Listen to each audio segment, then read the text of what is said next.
Hey, it's Ethan with ComTech. Today I wanted to go over what I consider to be a little bit more of a sophisticated email scam. We received this recently, and I got to give kudos to these hacker guys. I mean, they are going all out trying to figure out how to trick us. So if you haven't seen this slide before, this is essentially just saying, we have a lot of email that come in. I think all of us get hammered with email. If you are a ComTech client, we have a lot of protections in place for you, and that catches the vast majority of the scam emails. But every once in a while, one is going to get through. Now, this one got through to our accounting department, and I'm actually just going to lay out the scheme for you. So what they did was they targeted our accounting person here at ComTech, and they went on our website. They found all the information. They knew who our CEO was. They knew who to email in accounting, so that way they could act like our CEO. And then, again, our information was found online legally. It's all out there. It's not like they hacked into something to try to figure out this information.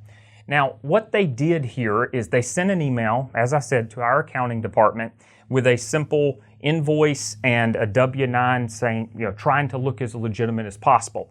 Now, I'm actually going to show you here how long this email goes. So it's 3 or 4 or 5 emails that they created to make it look like they had been emailing back and forth with our CEO. They sent this information over to our accounting person and essentially said, hey, we did some coaching for your CEO. You owe us $55,000.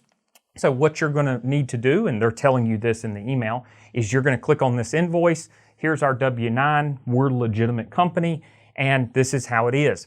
Now, I'm going to do something that we always recommend that you don't do, which is if you see something like this, it seems fishy, definitely don't open the attachments. There's no reason, but I'm going to open the attachments because I want to do it for this video. On the attachments, if we look at the invoice, so one of the first things, I knew this was a phishing email because I knew our CEO did not do this, but one of the things that I'm going to look for if I'm not 100% sure and I'm brave enough to open the attachments, which I recommend not doing, but what I'm going to look at is, does it look like a regular invoice number?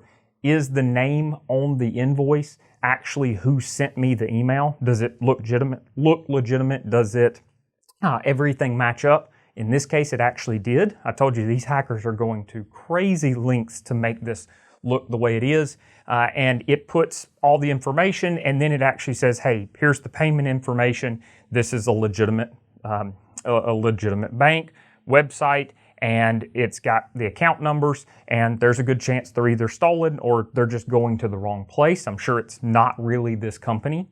And then I opened up the W-9. Now, when I opened up the W-9, again, I'm going to look for that same type of information.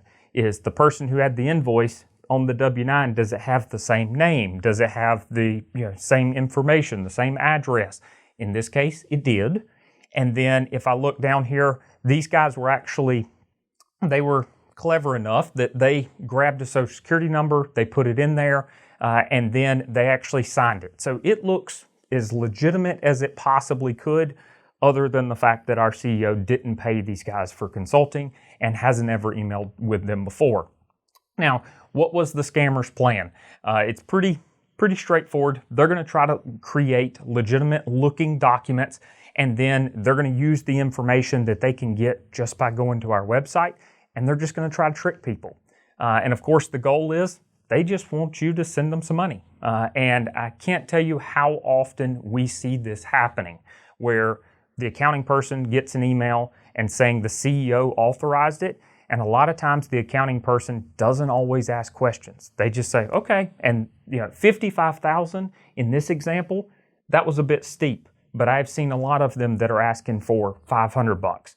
Maybe that won't raise flags. $500, there's a big difference between that and $55,000. It just depends on how large your company is. So what can you take away?